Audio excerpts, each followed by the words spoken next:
এই যে মিস্টার, কে আপনি? আর এইভাবে মূর্তির মতো এখানে দাঁড়িয়ে আছেন কেন? আমি নদী ম্যাডামের পার্সোনাল বডিগার্ড। আজকে আমার চাকরিতে প্রথম দিন, তাই এখানে দাঁড়িয়ে অপেক্ষা করছিলাম। ও আচ্ছা, তার মানে আপনি আমার আব্বু ঠিক করা সেই বডিগার্ড। আপনাকে আব্বু কি সব খুলে বলেছে? আপনাকে কি কি করতে হবে?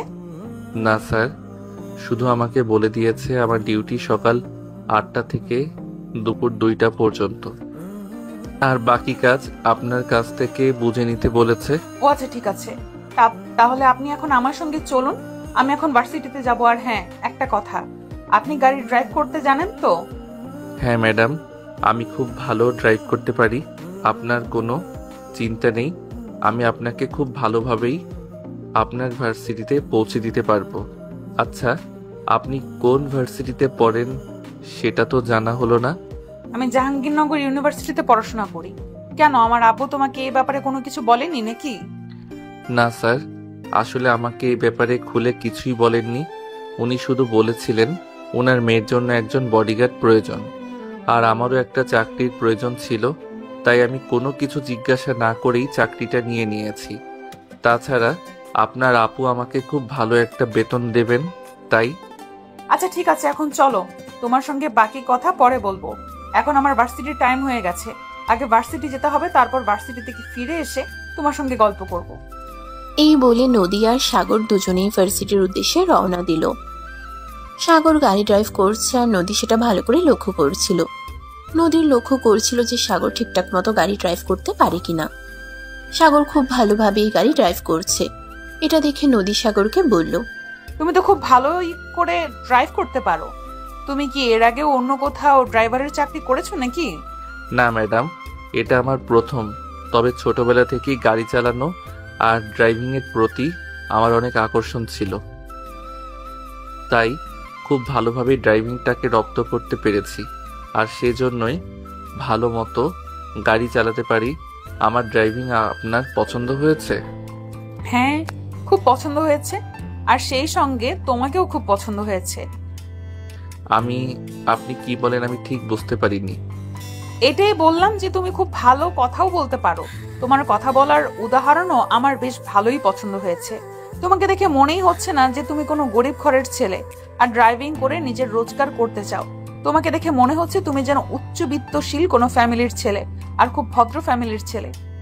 উচ্চবিত্ত ফ্যামিলির ছেলে না হলেও আমি খুব ভদ্র ফ্যামিলির ছেলে, কারণ আমার বাবা মার ছোটবেলা থেকেই আমাকে ভদ্রতা খুব ভালোভাবেই শিখিয়েছেন। যাই হোক ম্যাডাম, আমরা কথা বলতে বলতে আপনার ভার্সিটিতে চলে এসেছি। আচ্ছা ঠিক আছে, কোনো সমস্যা নেই, আমি এখন যাচ্ছি। আর হ্যাঁ, তুমি কিন্তু ঠিক দুপুর 1টার মধ্যে এখানেই অপেক্ষা করবে। দুপুর 1টার মধ্যেই আমার ক্লাস শেষ হয়ে যাবে আর আমি ভার্সিটি থেকে বাসায় চলে যাব। আর এই নাও, এখানে 100 টাকা আছে। তুমি তো মনে হয় সকালে নাস্তা করনি, কিছু কিনে খেয়ে নিও। আচ্ছা ম্যাডাম, ঠিক আছে, আমি এখানেই অপেক্ষা করব, এখান থেকে কোথাও যাব না। আর আপনি আপনার ভার্সিটি ছুটি হওয়ার ঠিক 5 মিনিট আগে আমাকে একটা ফোন করে দেবেন, কারণ এখানে তো গাড়ি পার্কিংয়ের কোনো ব্যবস্থা নেই। আমি সাইডে কোথাও গাড়িটা পার্ক করা যায় কিনা সেটা দেখি। আচ্ছা ঠিক আছে, আমি তাহলে এখন আসি, না হলে আবার ক্লাসে লেট হয়ে যাবে। এই কথা বলে নদী ভার্সিটির ভিতরে ঢুকে গেল। আর এদিকে সাগর রাস্তার এক পাশে গাড়িটা পার্ক করলো, আর তারপর সেখানেই বসে রইল নদী। ক্যাম্পাসের ভিতরে প্রবেশ করতেই তার বান্ধবী আনিসা তাকে প্রশ্ন করলো, কি ব্যাপার দোস্ত, তোর সঙ্গে ওটা কে? তোর বয়ফ্রেন্ড তোকে ড্রপ করতে এসেছিল নাকি? আরে ভাই, এইসব তুই কি বলছিস? আমার বয়ফ্রেন্ড হতে যাবে কেন? ও আমাদের নতুন ড্রাইভার। আরে বান্ধবী, এসব তুই কি বলছিস? ছেলেটাকে দেখলে তো একদমই তাদের ড্রাইভার বলে মনে হয় না। ছেলেটাকে দেখে আমার সত্যিই মনে হয়েছিল ওটা তোর বয়ফ্রেন্ড। অনেক হ্যান্ডসাম অ্যান্ড গুড লুকিং। দোস্ত, একটা কাজ করতে পারিস, ও যদি তোর ড্রাইভার হয়ে থাকে তাহলে আমার সঙ্গে একটু লাইন করার ব্যবস্থা করে দে। দেখ, একদম ফালতু কথা বলিস না। ছেলেটাকে আমারও খুব ভালো লাগে। কেন জানি না, আমার মনে হয় ছেলেটা কোনো গরিব ঘরের ছেলে নয়, যথেষ্ট সামর্থ্যবান পরিবারের ছেলে। তাছাড়া কথাবার্তা, আচার আচরণ অনেক ভদ্র, কথাবার্তা সবকিছুই অনেক রুচিশীল। তাই তো বলছি দোস্ত, ছেলেটাকে আমার বেশ ভালোই পছন্দ হয়েছে। তুই একটু ওর সঙ্গে আমাকে প্রেম করার ব্যবস্থা করিয়ে দে। ধুর ভাই, ফালতু বকিস না, এখন ক্লাসের টাইম হয়ে গেছে, ক্লাসে চল। প্রেম করার জন্য দুনিয়ায় ছেলের অভাব পড়েছে নাকি যে তোর বেছে বেছে আমার ড্রাইভারের সঙ্গেই প্রেম করতে হবে? এসব ফালতু কথা আমার একদম ভালো লাগে না, চল তো এখান থেকে। এই বলে নদী তার বান্ধবী আনিসাকে নিয়ে ক্লাসরুমে চলে এলো আর ক্লাস করতে থাকলো। এদিকে সাগর গাড়িটা পার করে রেখে পাশে একটা চায়ের দোকানে চলে গেল নাস্তা করতে। সেখান থেকে নাস্তা করে তারপর আবার গাড়িতে এসেই বসে রইল। ঘুমিয়ে গেছে সেটা তার খেয়ালই ছিল না। তখনই হঠাৎ তার ফোনটা বেজে উঠল। সে মোবাইলটা হাতে নিয়ে দেখলো নদী তাকে ফোন করেছে। সাগর সঙ্গে সঙ্গেই ফোনটা রিসিভ করলো। আর ফোনটা রিসিভ করতেই অপর পাশ থেকে নদী বলতে লাগলো, আসসালামু আলাইকুম, কোথায় আপনি? আমার ভার্সিটি ছুটি হয়ে গেছে। ওয়ালাইকুম আসসালাম ম্যাডাম, আমি এই তো এখানেই আছি। আপনি গেটের কাছে আসুন, আমি গাড়ি নিয়ে চলে আসছি। এই বলে সাগর ফোনটা কেটে দিল এবং গাড়ি নিয়ে গেটের সামনে চলে আসলো। আর এদিকে নদী তার বান্ধবী আনিসাকে নিয়ে ক্যাম্পাসের বাইরের দিকেই আসছিল। আর তখনই আনিসা নদীকে বলল, দোস্ত, আজ আমাদের ড্রাইভার আসতে পারবে না, বললো কি যেন সমস্যা হয়েছে। তুই আমাকে একটু আমার বাসার সামনে নামিয়ে দিবি? আচ্ছা ঠিক আছে, চলো আমার সঙ্গে। এই বলে নদী আর আনিসা দুজনেই গাড়ির কাছে চলে আসলো আর গাড়িতে উঠে বসলো। নদীর সামনের সিটে সাগরের সঙ্গে বসে আছে আর আনিসাকে পেছনে বসতে বলেছে। এটা দেখে আনিসা বলল, আরে ভাই, তুই আমাকে একা পিছনে বসতে বলছিস আর তুই সামনে গিয়ে ড্রাইভারের সঙ্গে বসেছিস, এটা কিন্তু একদম ঠিক হয়নি। দেখ, গাড়িটা আমার তো, আমি কোথায় বসবো না বসবো সেটা একান্ত আমার ব্যক্তিগত ব্যাপার। আর তুই বলেছিস তোর ড্রাইভার আছে, আসতে পারবে না, তাই আমি তোকে লিফট দিতে রাজি হয়েছি। তা না হলে কি আমি তোকে আমার সঙ্গে নিতাম নাকি? যাই হোক, এখন তুই যদি আমার সঙ্গে গাড়িতে করে যেতে চাস তাহলে দয়া করে তোর মুখটা বন্ধ কর, না হলে কিন্তু তুই আমার সঙ্গে যেতে পারবি না। আরে ভাই, তুই এমন কেন রে? আমি তো তোরে বললাম ছেলেটা কেমন বেশ পছন্দ হয়েছে, একটু ব্যবস্থা করিয়ে দে। ও আচ্ছা, এই ব্যাপার। তাহলে আমি এতক্ষণই বিষয়টা বুঝতে পেরেছি। তুই এক্ষুনি গাড়ি থেকে নাম, আমার সঙ্গে একদম ফাজলামো মার্কা কথাবার্তা একদম চলবে না। আরে ভাই, তুই তো আমার বান্ধবী, তুই কেন আমার সঙ্গে এরকম করছিস? বান্ধবীরা তো সবসময় বান্ধবীদের উপকার করে থাকে, কিন্তু তুই তো আমার উপকার না করে আমাকে গাড়ি থেকে নেমে যেতে বলছিস। প্লিজ দোস্ত, এরকম বলিস না। কেন? তোমাকে তো আমি আগেই বলেছিলাম এরকম ফাজলামো মার্কা কথাবার্তা আমার সঙ্গে চলবে না, কিন্তু তারপরেও তো তুই আমার কোনো কথাই শুনলি না, মিথ্যা কথা বলে গাড়িতে উঠলি, আর এখন এই কথা বলছিস? এভাবে কথা কাটাকাটি হচ্ছিল নদী আর আনিসার মধ্যে। সাগর ড্রাইভিং সিটে বসে বসে সবকিছু শুনছিল। তখনই নদী সাগরকে উদ্দেশ্য করে বলতে লাগলো, কি ব্যাপার, কি হলো? তুমি আবার গাড়ি বন্ধ করে বসে আছো কেন? বাসায় যেতে হবে তো তোমাকে। তোমাকে তো আবার 2টার পর পাওয়া যাবে না, অলরেডি দুপুর 1:30 বেজে গেছে। আমার বাসায় পৌঁছাতে 40 মিনিটের মতো সময় লাগবে। না মানে ম্যাডাম, গাড়িতে তো আপনার সঙ্গে আরো একটা মেয়ে উঠেছে, উনি কোথায় নামবে, ওনার বাসা কোথায়, আমি তো সেই ব্যাপারে কিছুই জানি না, তাই আপনি কিছু বলবেন কিনা সেটার জন্যই অপেক্ষা করছিলাম। ওর বাসার সামনেই আমার বাসা, যেতে রাস্তায় পড়বে। ওর বাসার সামনে আসলে আমি তোমাকে বলে দেব। তুমি এখন গাড়ি স্টার্ট করো। সাগর তখন কোনো কথা না বলে গাড়ি স্টার্ট করলো। প্রায় 30 মিনিট গাড়ি চালানোর পর নদী সাগরকে রাস্তায় গাড়ি দাঁড় করাতে বলে একটা বাড়ির সামনে, আর সাগর তখন গাড়ি দাঁড় করায়। আর তারপর নদী আনিসাকে গাড়ি থেকে নেমে যেতে বলে। আনিসা তখন গাল ফুলিয়ে গাড়ি থেকে নেমে যায়। তারপর সাগর আবার গাড়ি চালাতে শুরু করে। দেখতে দেখতে নদীর গাড়ির সামনে চলে আসলো আর নদীকে গাড়ি থেকে নামিয়ে দিয়ে সে গাড়িটা পার্ক করে রেখে বাসা থেকে বের হয়ে চলে যেতে চাইলো। আর তখনই পিছন থেকে নদী বলল। সাগর তখন আর কোনো কথা না বলে নদীর পিছন পিছন বাড়িতে ঢুকলো আর নদীর ড্রয়িং রুমে এসে সাগরকে বলতে আরে কি ব্যাপার, তুমি চলে যাচ্ছ? আজকে চাকরিতে তোমার প্রথম দিন, সকালবেলা তো তোমার সঙ্গে কথাই বলতে পারলাম না। ভেবেছিলাম ভার্সিটির ছুটির পর তুমি বাসায় আসবে আর তখন তোমার সঙ্গে কথা বলবো। অ্যাকচুয়ালি ম্যাডাম, এখন তো দুপুর 2:10 বেজে গেছে আর আমার ডিউটি দুপুর 2টা পর্যন্ত, তাই চলে যাচ্ছিলাম আর কি। তুমি এখন আমার সঙ্গে বাসার ভেতরে চলো। আজকে চাকরিতে তোমার প্রথম দিন আর তোমার তো দুপুরের খাওয়া হয়নি, তুমি দুপুরের খাবারটা খেয়ে তারপর যাবে। কিন্তু ম্যাডাম, স্যারের সঙ্গে তো কথা হয়েছে, আমি দুপুরের খাবার আমাদের বাড়িতে খাবো।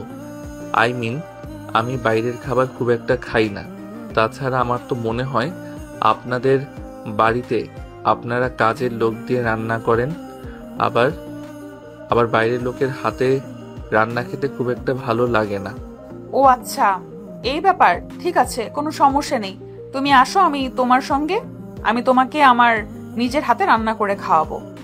কিন্তু ম্যাডাম, আপনি তো এইমাত্র ভার্সিটি থেকে আসলেন, এখন আপনার বিশ্রাম নেওয়া প্রয়োজন। আর তুমি এত কথা বলো কেন? তোমাকে আমি আমার সঙ্গে ভেতরে আসতে বলেছি, তুমি চুপচাপ আমার সঙ্গে ভেতরে আসো। আমি কোনো কথা শুনতে চাই না।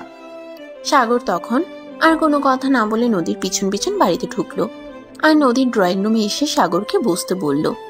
আর তারপর সে নিজের রুমে চলে গেল। নিজের রুমে গিয়ে ড্রেস চেঞ্জ করে সোজা চলে গেল। তারপর সাগরের জন্য নিজের হাতের চিকেন বিরিয়ানি রান্না করলো। বেলা হয়ে গেছে। আসলে বাসায় এসে সবকিছু গোছগাছ করে রান্না করতে হয়েছে, তো তাই নদী ডাইনিং টেবিলে খাবার সাজিয়ে তারপর সাগরকে ডেকে নিল। সাগর ডাইনিং টেবিলে এসে বসলো আর চিকেন বিরিয়ানির গন্ধ শুনে এসে বলল, গন্ধ শুকে মনে হচ্ছে বেশ ভালোই হয়েছে। রান্নাটা আপনি কি সব সময় রান্না করেন নাকি? আরে না, একদমই নাই। সব সময় রান্না করতে যাব কেন? বাড়িতে অনেকগুলো কাজের লোক আছে, ওরাই রান্না করে। তাছাড়া আমি তো সব সময় আমার পড়াশোনা নিয়েই ব্যস্ত থাকি। তুমি আজ আমাদের বাড়িতে প্রথম দিন এসেছো, আর তুমি বলেছো বাইরের মানুষের হাতে রান্না তুমি খাও না। তাই তো আমি তোমার জন্য আমার নিজের হাতে রান্না করলাম। এখন খেয়ে বলো কেমন হয়েছে। আপনি আমার জন্য এতটা কষ্ট করতে গেলেন? আচ্ছা ঠিক আছে, আমি খেয়ে দেখছি, তবে মনে হয় ভালোই হয়েছে। আরে বাবা, আগে খেয়ে তো দেখো কেমন হয়েছে, তারপর না হয় বলো। সাগর তখন আর কোনো কথা না বলে চুপচাপ খাওয়া শুরু করলো। বিরিয়ানি হেব্বি টেস্টি হয়েছিল। সাগর পুরো প্লেট একেবারে শেষ করে দিল। এটা দেখে নদী বলতে লাগলো, এই নাও, আর একটু নাও।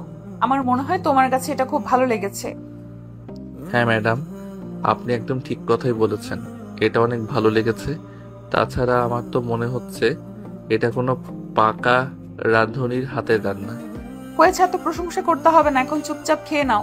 সাগর তখন আর কোনো কথা না বলে চুপচাপ খেতে লাগলো। খাওয়া শেষ হলে তারপর নদীর কাছ থেকে বিদায় নিয়ে বাসায় চলে আসলো। বাসায় আসতেই তার আম্মু তাকে দেখে রাগান্বিত কণ্ঠে বলতে লাগলো, কি ব্যাপার, তুই এতক্ষণ কোথায় ছিলি?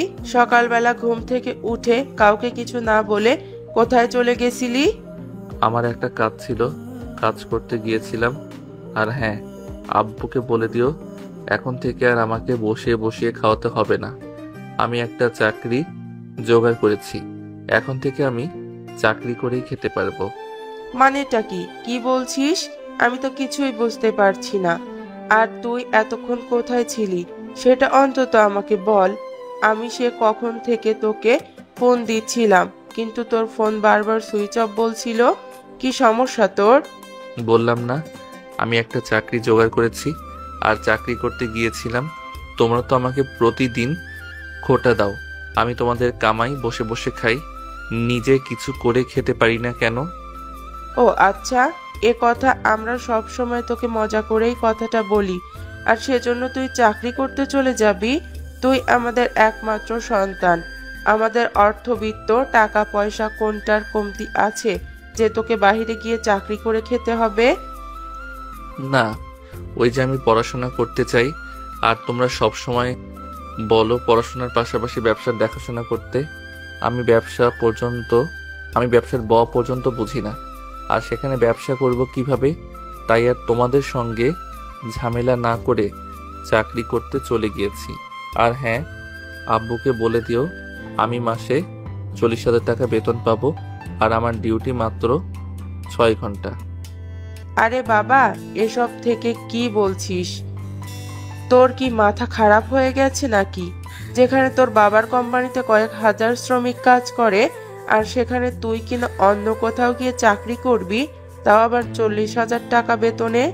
হ্যাঁ, আমি চাকরি করব, আর চাকরির পয়সা দিয়ে আমি আমার পড়াশোনার খরচ চালাতে পারবো। আমি আর তোমাদেরকে কোনো ঝামেলায় ফেলবো না। তাছাড়া 40,000 টাকা আমার জন্য পড়াশোনা আর নিজের খরচের জন্য যথেষ্ট। তাই তোমাদেরকে আর বিরক্ত করব না টাকা পয়সা নিয়ে।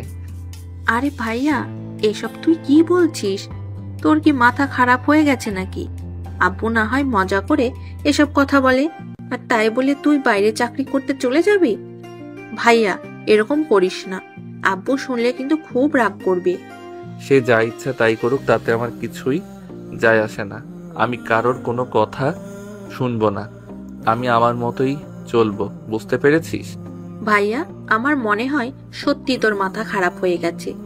যেখানে আমাদের টাকা পয়সার অভাব নেই, সেখানে তুই অন্যের অধীনস্থ হয়ে চাকরি করবি? এটা আমরা মেনে নিতে পারছি না। তোদের মেনে নেওয়া না নেওয়ায় আমার কিছুই যায় আসে না। তোরা মেনে নিলে নিতে পারিস, না নিলে নাই, তাতে আমার কি। আর হ্যাঁ, আমি এখন রুমে যাচ্ছি, ঘুমাবো। দয়া করে কেউ আমায় বিরক্ত করবি না। সত্যি আমার ছেলেটার মাথা নষ্ট হয়ে গেছে। আচ্ছা ঠিক আছে, আমরা কেউ তোকে বিরক্ত করব না, কিন্তু এখন তো বিকাল 4টা বেজে গেছে। তুই দুপুরের খাবারটা অন্তত খেয়ে যা। না, সেটার কোনো প্রয়োজন হবে না, আমি খাবার খেয়ে এসেছি। এরপর সাগর কাউকে আর কোনো কথা বলার সুযোগ না দিয়ে সেখান থেকে সোজা নিজের রুমে চলে গেল আর দরজা আটকে দিয়ে ঘুমিয়ে পড়ল। এদিকে সাগরের আম্মু তার ছোট বোনকে বলতে লাগলো, কি হলো ছেলেটা, সেই তো বুঝতেই পারছি না। আচ্ছা, ও কোথায় চাকরি নিয়েছে বা কোথায় চাকরি করছে, এ ব্যাপারে তোকে কি কিছু বলছে? না, আমি জানলে কি তোমার ছেলেকে চাকরি করতে যেতে দিতাম নাকি? আমাকে তো এ ব্যাপারে কিছুই বলেনি। আচ্ছা ঠিক আছে, সমস্যা নেই। তোর আব্বু বাসায় আসুক, তোর আব্বুর সঙ্গে কথা বলতে হবে। এখন আর তোর আব্বুর সঙ্গে এ ব্যাপারে কথা না বললে হবে না। কিন্তু আমার মনে হয় আব্বুর সঙ্গে কথা বলেও সেরকম কোনো লাভ হবে না, কারণ তুমি তো ভাইয়াকে খুব ভালো করেই জানো। ভাইয়া কারো কথাই শোনে না, তার মাথায় যখন যেটা ওঠে তখন সে সেটাই করে।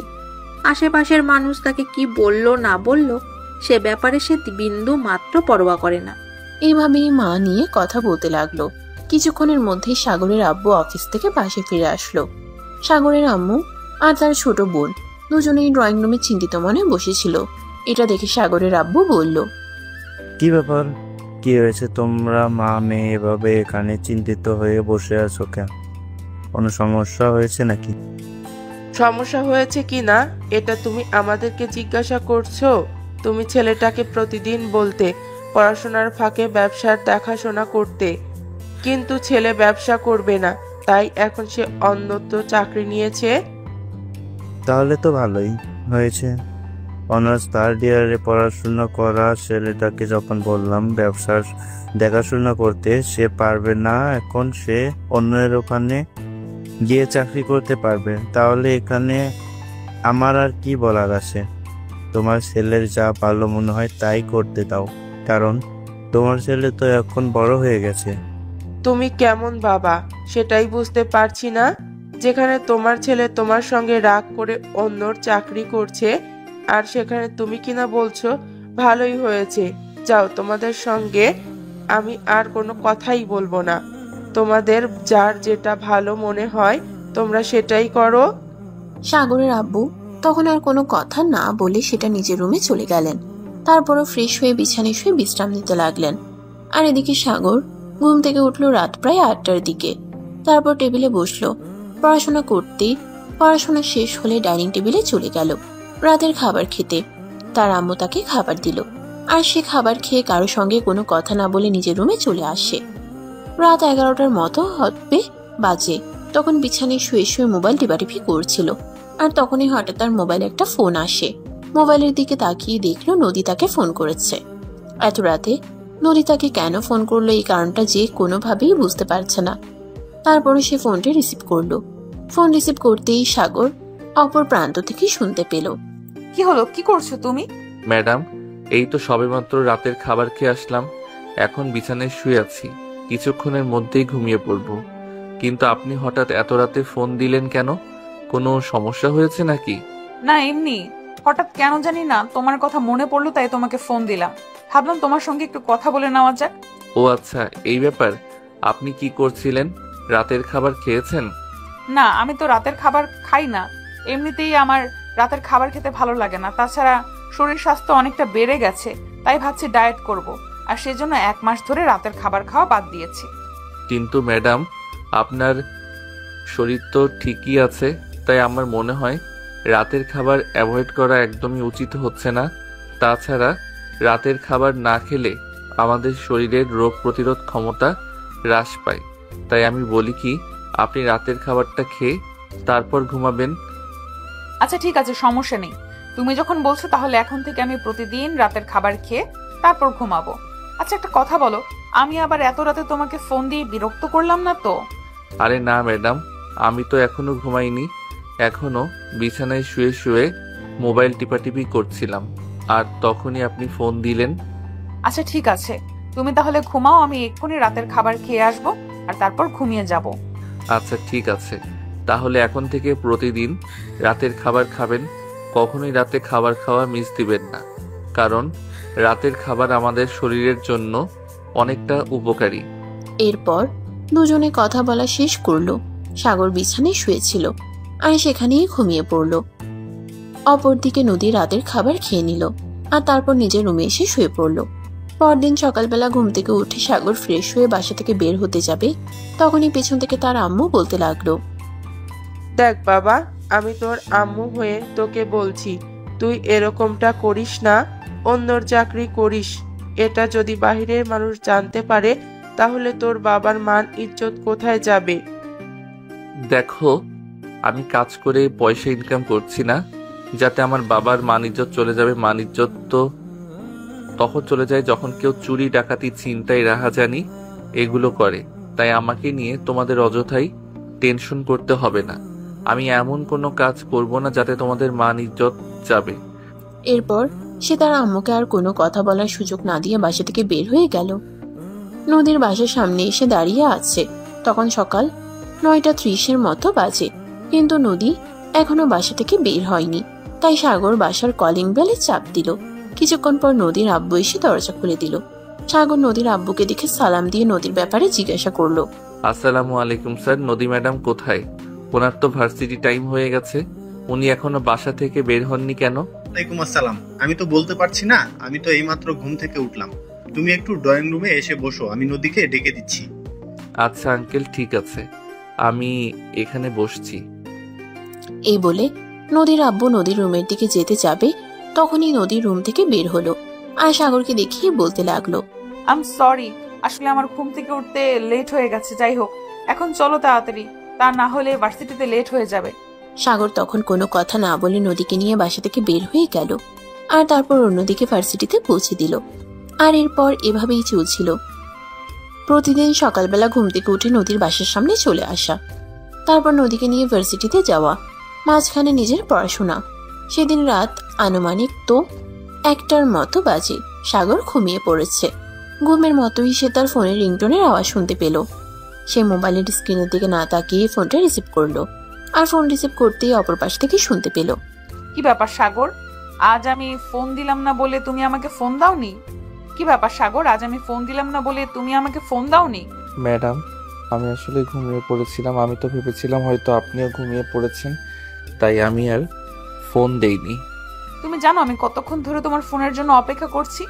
সেই রাত 10টা থেকে আমি ভাবছি তুমি আমাকে ফোন দিবে, কিন্তু তুমি তো আমাকে ফোন দিলে না। কিন্তু তাই বলে আপনি এত রাত অপেক্ষা করে জেগে থাকবেন নাকি? আপনার তো এটা ভাবা উচিত ছিল যে আমিও হয়তো ঘুমিয়ে যেতে পারি, তাই আপনাকে ফোন করতে পারিনি। কিন্তু আমি তো তোমার ফোনের জন্য অপেক্ষা করছিলাম। তোমার সঙ্গে কথা বলতে না পারলে আমার ভালো লাগে না। কেন জানি তোমার প্রতি আমার অন্যরকম একটা অনুভূতি কাজ করে। তোমার সঙ্গে কথা বলতে না পারলে তো আমার ঘুমই আসে না। ম্যাডাম, আমার মনে হয় আপনি আমাকে নিয়ে একটু বেশি বেশি চিন্তা করছেন, তাই হয়তো আপনার এরকম হয়েছে। আমি বলি কি, আপনি আমাকে নিয়ে চিন্তা করাটা একটু কমিয়ে দিন, তাহলে হয়তো আপনি সুস্থভাবে বেঁচে থাকতে পারবেন। হ্যাঁ, তুমি যেরকমটা ভাবছো ঠিক সেরকমটাই। কারণ আমি জানি তোমার সব কিছু বোঝার মতো যথেষ্ট বয়স হয়েছে, তাই আমি তোমাকে এই ব্যাপারে বললাম। দেখো, আমি সত্যি বলছি, তোমার সঙ্গে কথা না বলতে পারলে আমার একটুও ভালো লাগে না। আমার ঘুম আসে না, কোনো কিছুই করতে মন চায় না। হ্যাঁ, আমি সেটা বুঝতে পেরেছি বলেই তো আপনাকে বলছি, আপনি আমাকে নিয়ে চিন্তা করা একটু কমিয়ে দিন, তাহলে আপনি ভালো থাকতে পারবেন। আমার মনে হয় তাই আপনাকে বললাম। কিন্তু আমি তোমার সঙ্গে কথা না বললে থাকতে পারবো না। আমি সত্যি বলছি, জানি না এটাকে কি বলে। যদি তোমার মনে হয় আমি তোমার প্রেমে পড়েছি, তাহলে আমার মনে হয় এটাই সত্যি যে আমি তোমার প্রেমে পড়ে গেছি। ম্যাডাম, ভুলে যাবেন না আমি আপনার বডিগার্ড। আপনাকে সুরক্ষা দেওয়া আমার দায়িত্ব। আমার বাবা আপনাকে সুরক্ষা দেওয়ার জন্য আমাকে রেখেছেন। আপনাকে ভার্সিটি পৌঁছে দেওয়া এবং ভার্সিটি থেকে বাসা পর্যন্ত পৌঁছে দেওয়া আমার দায়িত্ব। আমি জানি না কেন আমার সঙ্গে এরকম হচ্ছে, কিন্তু আমি সত্যি বলছি আমি তোমায় ভালোবেসে ফেলেছি। তোমাকে ছাড়া বেঁচে থাকা আমি পারবো না। এসব আপনি কি বলছেন? আপনার কি মাথা নষ্ট হয়ে গেছে নাকি? প্রথমত, আপনি আমার যে বয়সে বড়। দ্বিতীয়ত, আমি আপনার বডিগার্ড। এই সম্পর্ক কোনোদিনও কেউ মেনে নিবে না। না তো আমার ফ্যামিলির মানুষ, জানাই না তো আমার ফ্যামিলির মানুষজন। এর মধ্যে সবচেয়ে বড় বাধা সেটা হলো আপনি আমার মালকিন আর আমি আপনার বডিগার্ড। প্রেম ভালোবাসা এসব কোনো বিষয় না। তাছাড়া আমি তোমাকে ভালোবাসি, আর আমার ভালোবাসার মাঝখানে কোনো বাধা আছে আমি সেটা পরোয়া করব না। কারণ আমার কাছে আমার ভালোবাসা, আমার ভালো থাকাটাই সবচেয়ে বেশি ইম্পর্টেন্ট। কিন্তু ম্যাডাম, আমি কোনো কিন্তু শুনতে চাই না। আমি তোমায় ভালোবাসি। I love you Sagar. Love you too. একটা সত্যি কথা বলবো, জানি না তুমি বিশ্বাস করবে কিনা। এরকম কেন বলছো তুমি? কিছু বললে আমি কেন বিশ্বাস করব না? বলো তুমি কি বলতে চাও। আমিও তোমাকে অনেক আগে থেকেই ভালোবাসি। অনেক দিন ধরেই তোমায় ফলো করতাম, আর তখনই জানতে পারলাম তোমার বাবা তোমার জন্য একদম পার্সোনাল বডিগার্ড খুঁজছেন। আর তখনই সুযোগ খুঁজে সুযোগের সব ব্যবহার করলাম। তোমার পাশাপাশি থাকার চেষ্টা করলাম, তোমার দৃষ্টি আকর্ষণ করার চেষ্টা করলাম, আর আমি সত্যি সফল হলাম। তাহলে তুমি এতদিন কেন বলনি আমাকে যে তুমি আমাকে ভালোবাসো? তাহলে তো আর আমাকে এতদিন অপেক্ষা করতে হতো না। ওই যে, তুমি কোটিপতি বাবার একমাত্র আদরের সন্তান, আর আমি গরিব ঘরে জন্ম নেওয়া এক ছেলে। তোমার আমার এই সম্পর্ক কোনোদিনও কেউ মেনে নিবে না। তাছাড়া আমি যদি হুট করে তোমাকে প্রপোজ করতাম, তাহলে তুমি যে আমায় অ্যাকসেপ্ট করতে তার তো কোনো গ্যারান্টি নেই। তাই আমি তোমার পাশাপাশি থেকে তোমার দৃষ্টি আকর্ষণ করতে চেয়েছিলাম। আমি চেয়েছিলাম তুমি নিজেই আমাকে বলো, আর আমি সেটাতে সফল হলাম। ওরে বাবারে বাবা, তুমি এত চালাক সেটা তো আমি জানতেই পারিনি। তুমি আমার সঙ্গে এত বড় চালাকি করতে পারলে, অবশেষে আমাকে দিয়ে বলাতে বাধ্য করলে। হ্যাঁ, কারণ আমি গরিব ঘরের ছেলে। তুমি যদি আমাকে মেনে না নিতে, তখন তো আমাকে অপমানিত হয়ে ফিরে আসতে হতো। তার চাইতে বরং এটা ভালো হলো না যে কাটা দিয়ে কাটা তুলে ফেললাম। তোমাকে দিয়ে তোমার ভালোবাসার কথা স্বীকার করিয়ে নিলাম। তুমি খুব চালাক, এটা সত্যিই মানতে হবে। তারপর দুজনে কথা বলতে শুরু করলো। তাদের কথা যেন শেষই হচ্ছিল না। কথা বলতে বলতেই ফজরের আজান দিয়ে দিছে। ফজরের আজান দেওয়ার পর দুজনে কথা বলা শেষ করে এবং ফোন রেখে ঘুমিয়ে যায়। পরের দিন সকালবেলা যখন ঘুম ভাঙলো, তখন সকাল 10টা বেজে গেছে।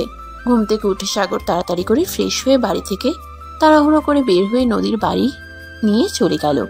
নদী যখন বাসার বাইরে দাঁড়িয়ে আছে, সাগর নদীকে দেখেই বলল, আই এম সরি, আসলে ঘুম থেকে উঠতে লেট হয়ে গেছে। প্লিজ এবারের মতো আমাকে ক্ষমা করে দেওয়া যায় না? আরে না বাবা, ঠিক আছে, কোনো সমস্যা নেই। আজকে আমারও ঘুম থেকে উঠতে লেট হয়ে গেছে, তাই দেখো আমি কিন্তু ভার্সিটিতে যাওয়ার জন্য তৈরি হইনি। আমি আজ তোমাকে নিয়ে একটু বাইরে ঘুরতে যাব। কিন্তু তোমার আব্বু যদি জানতে পারে যে তুমি ভার্সিটি না গিয়ে ঘুরতে গেছো, তখন কিন্তু তোমার আব্বু বকা দেবে, আর সেই বোকার বাগ কিন্তু আমাকেও নিতে হবে। এটা কি তুমি জানো? এত কিছু জানার তো আমার কোনো প্রয়োজন নেই। আমি শুধু এটা বলেছি যে আমি তোমাকে নিয়ে ঘুরতে যাব। আব্বু কি বললো না বললো সে ব্যাপারে আমার বিন্দুমাত্র ইন্টারেস্ট নেই। আব্বুর যা বলার বলুক, আমি তো আব্বুর কথা এক কান দিয়ে শুনে ওই কান দিয়ে বের করে দেই। কিন্তু তারপরেও আমার চাকরির ব্যাপার এটা। আমি যদি চাকরি করতে না পারি, তাহলে আমার সংসার চলবে কি করে? তখন যদি আমার চাকরিটা চলে যায়, তখন কি হবে? আরে বাবা, তুমি এত চিন্তা কেন করছো? আব্বু কিছুই জানতে পারবে না। আপু অফিসে চলে গেছে, আর আব্বু বাসায় ফিরে আসতে আসতে রাত 8টা বেজে যাবে। তাই তোমার চিন্তার কোনো কারণ নেই। এখন চলো তো আমার সঙ্গে। এই বলে নদী আর সাগর দুজনেই গাড়িতে উঠে বসলো। আর সাগর গাড়ি স্টার্ট করেই নদীকে বলল, ম্যাডাম আমরা কোথায় যাব? মানে আমরা কোথায় ঘুরতে যাচ্ছি? আমরা গাজীপুরের পুবাইলের এদিকে যাব। ওখানে মেঘডুবি বলতে একটা জায়গা আছে, ওখানে ঘোরাঘুরি করবো। আর মেঘডুবিতে একটা পার্ক আছে ওখানে। কিন্তু ম্যাডাম এটা তো আমাদের লোকেশন থেকে অনেক দূরে, যেতে যেতেই প্রায় 2 ঘন্টার। আরে তা লাগো, কোনো সমস্যা নেই। তোমাকে বললাম তো এত চিন্তার কিছুই নেই। আব্বু বাসায় ফিরে আসতে আসতে রাত 8টার মতো বেঁচে যাবে। আমরা তার আগেই চলে আসতে পারবো। আচ্ছা ঠিক আছে, তাহলে চলুন যাওয়া যাক। এই তুমি আমাকে আপনি করে কেন বলো বলো তো? তোমাকে না বললাম আমাকে সব সময় তুমি করে কথা বলবা, কখনোই আপনি করে কথা বলবা না। আপনি আপনি করে কথা বললে পর পর লাগে, আর তুমি করে কথা বললে আপন আপন লাগে। বুঝতে পেরেছো? ওকে ম্যাডাম, কিন্তু আপনার আব্বু যদি জানতে পারে আমাদের এই সম্পর্কের কথা, তখন কি হবে? আপনি কি একটাবারও সেটা চিন্তা করে দেখেছেন, নাকি হুটহাট করেই সবকিছু করে চলেছেন? দেখো, আমি এত চিন্তা করা একদম পছন্দ করি না। যখন যেটা হবে তখন সেটা দেখা যাবে। এখন অযথাই চিন্তা করে কি লাভ বলো? তারপর সাগর নদীর সঙ্গে আর কোনো কথা না বলে গাড়ি চালাতে থাকলো। প্রায় 2 ঘন্টার মতো সময় লাগলো। তারপর সাগর নদীর সঙ্গে আর কোনো কথা না বলে গাড়ি চালাতে থাকলো।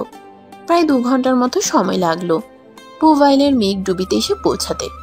তারা দুজনে সারাদিন সেখানে ঘোরাঘুরি করলো। আর তারপর বিকেলের দিকে সেখান থেকে বের হয়ে বাসার দিকে রওনা দিল।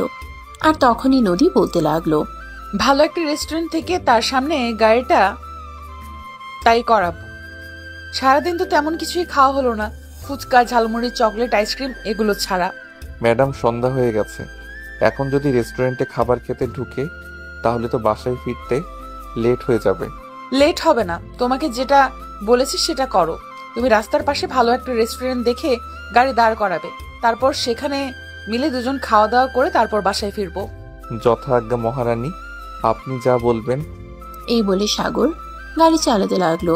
আর কিছুক্ষণ পরেই একটা বড় রেস্টুরেন্টের সামনে এনে গাড়ি দাঁড় করালো। তারপর দুজনে মিলে সেখানে খাবার খেলো।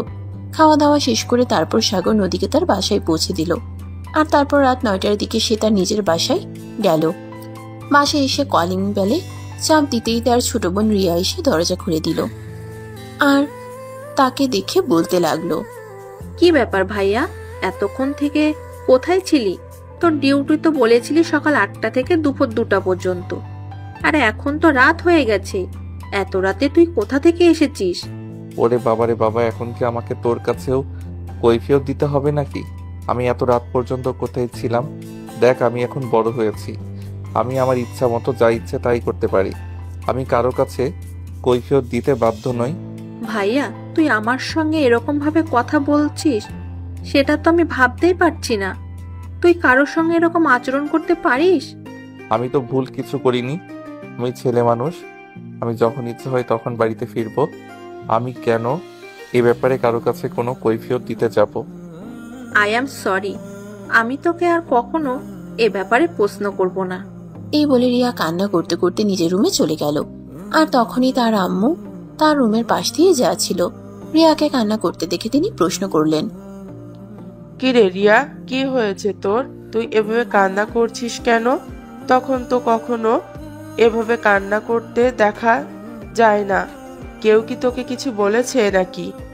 আম্মু, আমি শুধু তোমার ছেলেকে জিজ্ঞাসা করেছিলাম তোমার ছেলে কেন এত রাতে বাড়িতে এসেছে, আর তখনই তোমার ছেলে আমাকে এতগুলো কথা শুনিয়ে দিল। এই বলে সাগরের আম্মু তখনই সাগরের রুমে চলে গেল। সাগর ততক্ষণে ফ্রেশ হয়ে রুমে এসেছে বিশ্রাম নেওয়ার জন্য। আর তখনই সাগর তার আম্মুকে দেখে বলল, কি ব্যাপার আম্মু, কি হয়েছে? তুমি কেন হঠাৎ আমার রুমে? কেন, তোর রুমে এসে কি ভুল কিছু করে ফেললাম নাকি? তুই রিয়াকে কি বলেছিস মেয়েটা এভাবে কান্না করছে? আই এম সরি আম্মু, আসলে আমার মেজাজ ঠিক ছিল না, কি বলতে কি বলে ফেলেছি আমার নিজেরই মনে নেই। ঠিক আছে, তুমি যাও, আমি দেখছি রিয়ার কি হয়েছে। কি রে রিয়া, তোর আবার কি হলো? তুই এভাবে কান্না করছিস কেন? আমি কেন কান্না করছি সেই কৈফিয়ত তো আমি তোকে দিতে যাব না। এটা আমার ব্যক্তিগত ব্যাপার। তুই আমার রুমে কেন এসেছিস? আমার রুম থেকে বেরিয়ে চলে যা। আমি তোর চেহারাটাও দেখতে চাই না। আই এম সো সরি বোন আমার, তুই আমার সঙ্গে এভাবে রাগ করে থাকিস না। আসলে আমার মেজাজ ঠিক ছিল না, তোকে কি বলতে গিয়ে কি বলে ফেলেছি। I am so sorry, please আমাকে ক্ষমা করে দে এবারের মতো। আমি তোকে এইটুকু প্রশ্ন জিজ্ঞাসা করেছি, তাই বলে তুই আমাকে এভাবে মেজাজ দেখাবি? এটা তো আমি কল্পনাও করতে পারিনি। বললাম তো সরি, প্লিজ এবারের মতো আমাকে ক্ষমা করে দে, আর কখনোই তোর সঙ্গে এরকম আচরণ করব না, প্লিজ এটাই শেষবার। ঠিক আছে, আমি তোকে ক্ষমা করে দেব, তবে একটা মাত্র শর্তে। আগামীকাল বিকালে তুই আমাকে ঘুরতে নিয়ে যাবি। আচ্ছা ঠিক আছে, কোনো সমস্যা নেই, তোকে নিয়ে আমি ঘুরতে যাব। এই বলে সাগর নিজের রুমে চলে গেল আর তারপর নদীর সঙ্গে বেশ কিছুক্ষণ কথা বলে ঘুমিয়ে পড়ল। পরের দিন সকালবেলা আবার সে তার ডিউটিতে চলে গেল। সেদিন ভার্সিটি শেষ করে নদীকে বাসে পৌঁছে দিয়ে সাগর নিজের বাসে চলে আসবে। তখনই নদী পিছন থেকে বলল, চলো না কোথাও, আবার আমরা কোথাও থেকে ঘুরে আসি, ভালো লাগবে। I am so sorry baby, এটা আমার দ্বারা আজ আর হচ্ছে না, কারণ আমার ছোট বোন বলেছে ওকে নিয়ে আজ আমার ঘুরতে যেতে হবে। আর আমি যদি ওকে নিয়ে ঘুরতে না যাই তাহলে বেচারি খুব কষ্ট পাবে, তাই তোমাকে নিয়ে অন্য একদিন ঘুরতে যাব। আর ছোট বোনকে সময় দিতে হবে। আচ্ছা ঠিক আছে, আমরা না হয় কয়েকদিন পর আবার ঘুরতে যাব।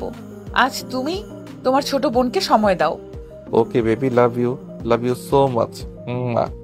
সাগর নদীকে জড়িয়ে ধরে একটা কিস করে, তারপর নদীর কাছ থেকে বিদায় নিয়ে বাড়িতে চলে আসলো।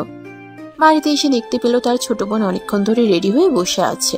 তার ছোট বোনকে দেখে সাগর বলতে লাগলো, ওরে বাবা রে বাবা, তোরা মেয়ে মানুষ পারিসও বটে, কোথাও ঘুরতে যাবে বলে 1 ঘন্টা আগে রেডি হয়ে বসে থাকতে হবে নাকি?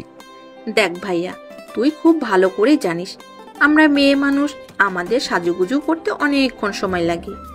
তুই তো বাসায় এসে তাড়াহুড়ো শুরু করে দিবি, তাই আমি আগে থেকে রেডি হয়ে বসেছিলাম যাতে তোর কোনো কথা শুনতে না হয়।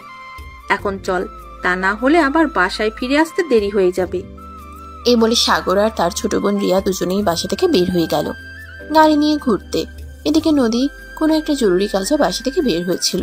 তখন হঠাৎ সে সাগরকে দেখতে পেল গাড়ি চালাচ্ছে। এটা দেখে সে অনেকটাই অবাক হয়ে গেল। যে ছেলেটা গরিব ঘরের সন্তান, তার বড় গাড়ির চাকরি করছে, সে গাড়ি নিয়ে কোথা থেকে বের হলো। তখনই নদী মোবাইলে সাগরকে ফোন দিল। সাগর ফোনটা রিসিভ করতে অপর প্রান্ত থেকে শুনতে পেল, সাগর তুমি এখন কোথায় আছো? এই তো, আমি আমার ছোট বোনকে নিয়ে ঘুরতে বের হয়েছি। কেন, কি হয়েছে? না কিছু না, এমনি। আসলে তোমাদের কি নিজেদের গাড়ি আছে? আরে না ম্যাডাম, আমাদের নিজেদের গাড়ি কোথা থেকে আসবে, যেখানে আমাদের নুন আনতে পান্তা ফুরায়। আপনার বাড়িতে চাকরি করি, সেখানে আমি নিজের গাড়ি কোথা থেকে পাবো? না মানে আসলে রাস্তায় দেখলাম তোমার মতোই একজন গাড়ি চালিয়ে যাচ্ছে। আমি চেহারাটা ভালো করে লক্ষ্য করতে পারিনি, তাই ভাবলাম তুমি কিনা সেটা শিওর হয়ে নেওয়া যাক। আরে ম্যাডাম, আপনার কি মাথা খারাপ হয়ে গেছে নাকি? আমাদের নিজেদের গাড়ি কোথা থেকে আসবে? আমি তো আমার বোনকে নিয়ে রিকশায় করে ঘুরতে বের হয়েছি। যাই হোক, এখন রাখি, বাসায় ফিরে তারপর কথা হবে। এই বলে সাগর ফোনটা কেটে দিল।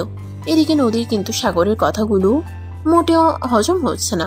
সে নিজের চোখে তো আর অবিশ্বাস করতে পারে না। সে নিজের চোখেই দেখেছে সাগরকে গাড়ি চালাতে। এখন সাগর মিথ্যে বলল কেন, এটাই ভাববার বিষয়। তাই নদী ঠিক করলো সাগরের গাড়িটাকে ফলো করবে। যেমন চিন্তা তেমনই কাজ। তাই সে উবার ডেকে উবার নিয়ে সাগরের গাড়িটাকে ফলো করতে লাগলো। সাগর তার বোনকে নিয়ে একটা রেস্টুরেন্টে এসে ঢুকছে। দুজনে খাবার খাচ্ছে, তখনই পেছন থেকে নদী বলল, বাবা মিস্টার সাগর, আপনি নাকি গরিব ঘরের সন্তান, তাহলে 5 স্টার হোটেলে বোনকে নিয়ে খাবার খাচ্ছেন কি করে? আরে ম্যাডাম, আপনি এখানে? আপনি কি আমায় ফলো করছিলেন নাকি? মিথ্যে কথা কেন বলবো? হ্যাঁ, আমি সত্যিই তোমাকে ফলো করছিলাম। আর যদি ফলো না করতাম তাহলে কি তোমার এই আসল রূপটা দেখতে পেতাম? তুমি আমার সঙ্গে দিনের পর দিন মিথ্যে কথা বলে গেছো। এতদিন তোমার মিথ্যে কথা বলতে একটু রুচিতে বাঁধেনি? কি করে তুমি একটা মেয়ের সঙ্গে এইভাবে দিনের পর দিন মিথ্যা কথা বলতে পারলে? ম্যাডাম, আমি মিথ্যে কথা কেন বলতে যাব? আপনি তো জানেন গতকাল আমি বেতনের টাকা পেয়েছি, আর আমার বোন 5 স্টার হোটেলে কিছু খেতে চাইলেও, তাই বোনকে নিয়ে খাওয়াতে আসলাম। ও আচ্ছা, তাহলে তুমি এটা আমাকে বললেই পারতে। আমি তোমাকে আরো কিছু টাকা দিতাম তোমার বোনকে খাওয়ানোর জন্য। যাই হোক, তোমার বোনকে যা ইচ্ছা তাই খাও, আমি রেস্টুরেন্টের বিল পেমেন্ট করে দিয়ে যাচ্ছি। তোমাকে বিল দিতে হবে না। ম্যাডাম, আমার কাছে টাকা আছে, আপনাকে দিতে হবে না, আমি এই দিয়ে দিতে পারবো। আমি কোনো কথা শুনতে চাই না। আমি যখন বলেছি এই টাকাটা আমি দেব, তার মানে এই টাকাটা আমিই দেব। তুমি তোমার বোনকে নিয়ে খাবার খাও আর এনজয় করো, আমি এখন আসছি। এই বলে নদী সাগরের কাছ থেকে বিদায় নিয়ে রেস্টুরেন্টের বিল পেমেন্ট করে তারপর সেখান থেকে চলে গেল। আর এদিকে রিয়া ততক্ষণ নীরব দর্শকের মতো সবকিছু দেখছিল। নদী চলে যাওয়ার পরেই রিয়া তার ভাইকে জিজ্ঞাসা করলো, ভাইয়া আসলে ব্যাপারটা কি? আমি তো কিছুই বুঝতে পারলাম না। এখানে কি গোলমাল, কিছু হয়েছে নাকি? কি হয়েছে আমাকে খুলে বল তো শুনি। এখানে কোনো কিছুই বলা যাবে না, দেয়ালেরও কান আছে। এখন চুপচাপ খাবারটা খেয়ে নে, বাসায় চল, তারপর তোকে সবকিছু খুলে বলবো। এই বলে রিয়া আর সাগর খাবার খেয়ে তারপর বাসায় চলে আসলো। বাসায় আসতে আসতেই জিজ্ঞাসা করলো, আচ্ছা ভাইয়া, এবার তো অন্তত খুলে বল আমাকে, আসলে বিষয়টা কি? আমি না আর অপেক্ষা করতে পারছি না, একটু তাড়াতাড়ি বল আমাকে। দেখ, আসলে ব্যাপারটা হলো এই যে, আমি ভার্সিটিতে যাওয়ার সময় একদিন মেয়েটাকে দেখি, আর মেয়েটাকে আমার ভালো লেগে যায়। আর মেয়েটার সম্পর্কে খোঁজ নিতে গিয়ে জানতে পারি মেয়েটার বাবা তার জন্য একটা বডিগার্ড নিয়োগ করতে চাইছেন। আর এদিকে বাসায় আব্বুর সঙ্গেও আমার ঝামেলা চলছে, তাই আমি ওই চাকরিটা নিয়ে নিলাম। আর মেয়েটার কাছাকাছি থাকার চেষ্টা করলাম, ওর সম্পর্কে জানার চেষ্টা করলাম। আর তখনই মেয়েটা নিজের থেকে এসেই আমাকে তার ভালোবাসার কথা আমাকে বলল, আর তখন আমিও সঙ্গে সঙ্গে রাজি হয়ে গেলাম। ওরে বাবা রে বাবা, ভাইয়া তুই পারিস বটে, সত্যি তুই আমার ভাই, সেটা বলতেই হবে। স্যালুট তোকে, তোর মতো ভাই প্রতিটা ঘরে জন্ম নি। আচ্ছা ঠিক আছে ম্যাডাম, এখন আমাকে পাম দিতে হবে না, এখন আপনি নিজের ঘরে চলে যান। আর সন্ধ্যা গড়িয়ে রাত হতে চললো, আপনি পড়তে বসুন। এই বলে সাগর রিয়াকে ড্রয়িং রুমে রেখেই নিজের রুমে চলে গেল। আর রুমে যাওয়া মাত্রই সে ফোনে দেখতে পেল নদী ফোন করছে। তখনই সে ফোনটা রিসিভ করলো। হ্যালো বেবি, কি করছো তুমি? এই তো বাসায় এসে ফ্রেশ হলাম মাত্র। তুমি কি করছো? এই তো বসে বসে তোমার কথা ভাবছিলাম। জানো, একটা কথা সত্যি আমার হজম হচ্ছে না। তুমি কি আসলে গরিবের সন্তান, নাকি আমার সামনে গরিব সেজে ঘুরে বেড়াচ্ছ? আর এসব তুমি কি বলছো? আমি তোমার সঙ্গে মিথ্যে কথা কেন বলতে যাব? আমি সত্যি গরিব ঘরের সন্তান, আর জীবিকার পাঠিয়ে দিয়ে আমি তোমার চাকরি করি। তুমি আমায় সন্দেহ করলে আমার সঙ্গে সম্পর্ক রাখার কোনো প্রয়োজন নেই, কারণ যেখানে বিশ্বাস নেই সেখানে ভালোবাসা মূল্যহীন। আরে বাবা, আমি তোমাকে সন্দেহ কেন করতে যাব? আমি তো শুধু তোমাকে এইটুকু জিজ্ঞেস করলাম মাত্র। আচ্ছা যাই হোক, এখন রাখি। তুমি তো সারাদিনই পরিশ্রম করেছো, এখন বিশ্রাম নাও, রাতে আবার কথা হবে। এই বলে নদী ফোনটা কেটে দিল। আর এদিকে সাগরের বিছানায় শুয়ে বিশ্রাম নিতে থাকলেও পরদিন যথাসময়ে আবার সাগর চলে গেল নদীর বাড়িতে। নদী ততক্ষণে রেডি হয়ে বসেছিল আর সাগরের জন্য অপেক্ষা করছিল। সাগর আসা মাত্রই দুজনেই বাসা থেকে বের হয়ে ভার্সিটির উদ্দেশ্যে রওনা দিল। আর তখনই ঘটলো এক মর্মান্তিক দুর্ঘটনা। কোথা থেকে হঠাৎ একটা ট্রাক চলে আসার তাদের গাড়ির সঙ্গে ধাক্কা লাগে। যদিও নদী তেমন একটা ব্যথা পায়নি, কিন্তু সাগরের পা ভেঙে গেছে। তৎক্ষণাৎ নদী তার আব্বুকে ফোন দেয় আর সাগরকে হসপিটালে নিয়ে যাবার ব্যবস্থা করে। সাগরকে সেখানে রেখে কিছুদিন ট্রিটমেন্ট করানো হয় আর তারপর বাসায় শিফট করে দেওয়া হয়। এদিকে সাগরের ফোন নষ্ট হয়ে গেছে। সাগর যেহেতু অসুস্থ, তাই নতুন ফোন কিনতেও পারছে না আর নদীর সঙ্গে যোগাযোগও করতেও পারছে না। এদিকে নদী সাগরের সঙ্গে কথা বলতে না পেরে প্রায় পাগলের মতো অবস্থা হয়ে গেছে। তার কোনো কিছুই ভালো লাগছে না।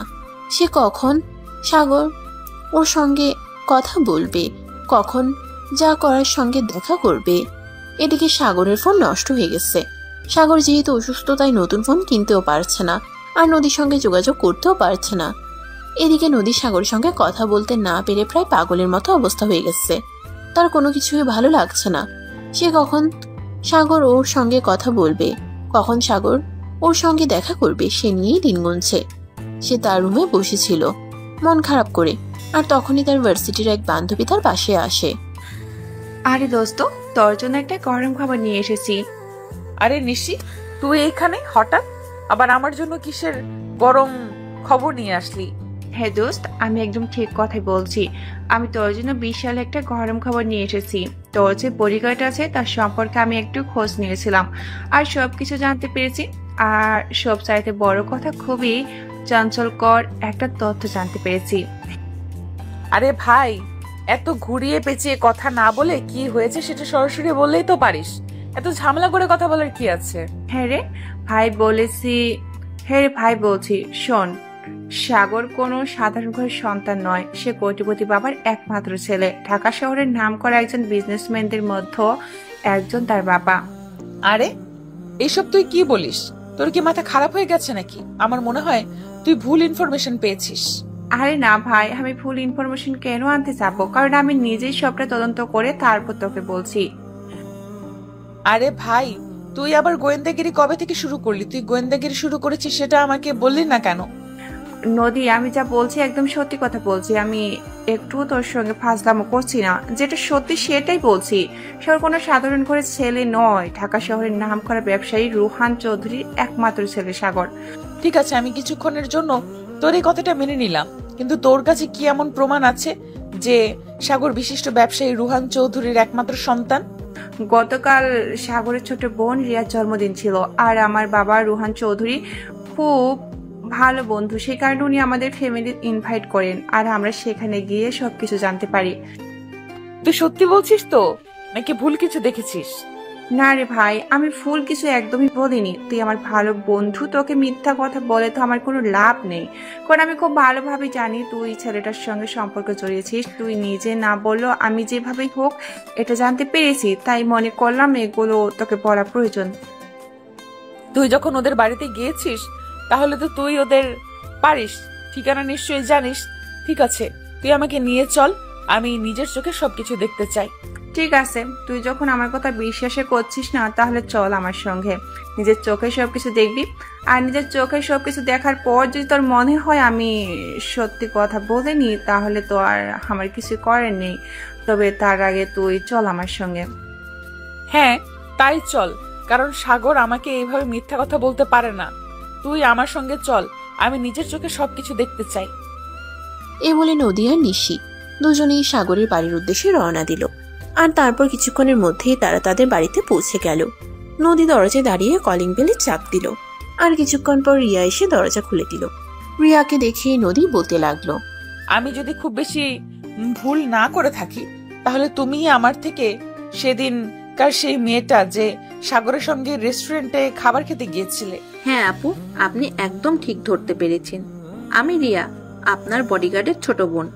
হ্যাঁ রিয়া, তুমি আমাকে সাগরের রুমে নিয়ে যাও, আমি ওর সঙ্গে কথা বলতে চাই।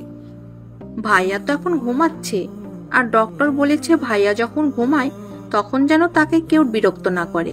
তাই তুমি একটু ড্রয়িং রুমে এসে বসো, ভাইয়া ঘুম থেকে উঠলে তারপর ভাইয়াকে ডেকে দেব। কিন্তু নদী প্রচন্ড ক্ষেপে গেছে।